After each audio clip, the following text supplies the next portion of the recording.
Hi everyone, welcome to the YouTube channel. Welcome to my YouTube channel. My name is Rebecca, and for this year to start off, we are going to learn how to sew.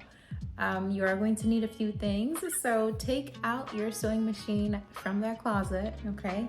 Dust it off a little bit, set it up on the table, connect your foot pedal, and we are gonna get started in learning how to sew. The videos on learning how to sew will be only posted on Thursdays. Throughout the week, you will get a few other random vids. You know, it might be alterations or random things that I decide to do, but the learning how to sew will only be on Thursdays. To get started, the sewing machine that I am going to be using is a Singer sewing machine. I purchased it from Walmart, but this one can easily be found on Amazon. I'll leave the links down below.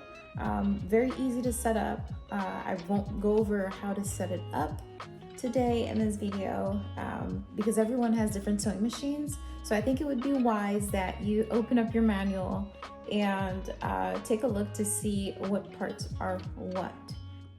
No worries though, because all you're going to need are the PDF sheets. In order to get started, you won't even need to thread your machine because the goal is to practice hand placement. Down below, you will find a link with the PDFs for the practice for today. The first thing we're going to practice is a straight line. The second one will be the squared corners. And then we're going to go over the cascades and going around a curve. All of these 4 sheets are very important to mastering sewing because you have to be able to master the foot pedal and to be able to know what tips and tricks it's needed in order for you to pivot around the corners or around the curves. The main goal for today is hand placement and to master that foot pedal. That way you know the amount of pressure that's needed, and at the same time keeping a true seam. That way you're not wavering and going all over the place with the seam. So go ahead and grab your sheet and you're going to line that first stitch line to your needle.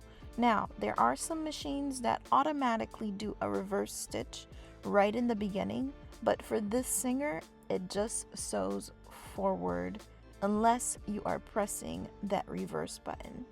So first thing you need to do is line up your needle to the stitch line, and then from there, put down your presser foot, and you're going to gently press the foot pedal so that you start sewing.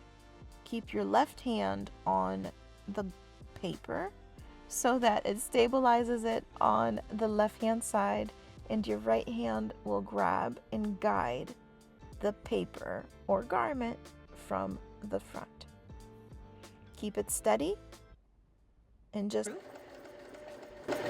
then you just keep going. Once you got your footing, go all the way through. Alright, when you're done, you lift up your presser foot. You can rotate your hand wheel so that you take it off. And then you want to practice again. You just go into the next row, you line it up. Sometimes you can bring down your needle just so that you make sure that you are on that line. And then you start guiding, you press it slowly, and then you start guiding it forward. And just continue to repeat this practice until you feel like you've mastered it. The goal is to be able to stay on that stitch line. These are the perforations. This is what your line should look like. Be sure to stay on that stitch line because that's going to be your guide.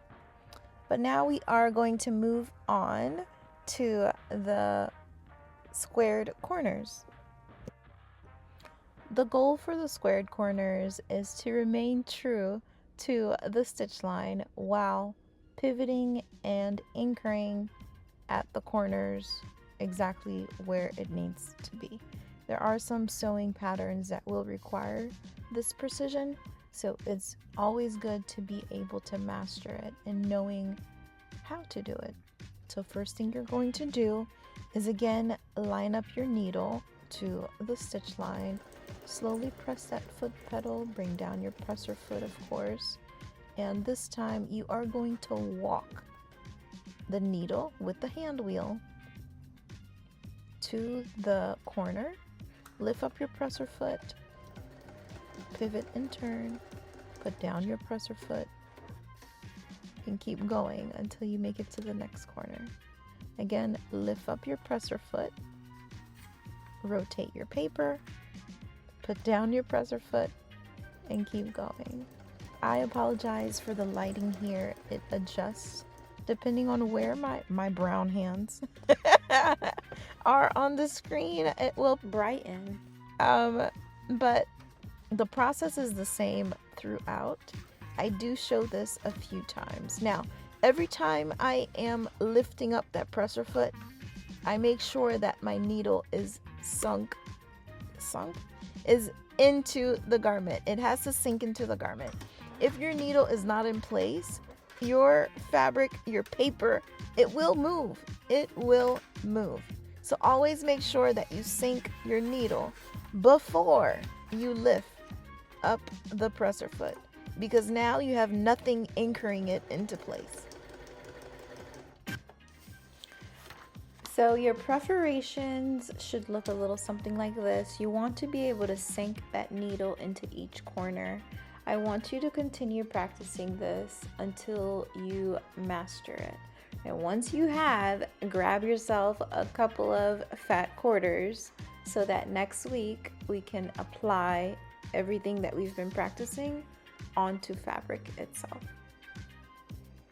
Please drop any questions you may have down below. I am happy to answer. Share, like, subscribe, and I will see you next Thursday.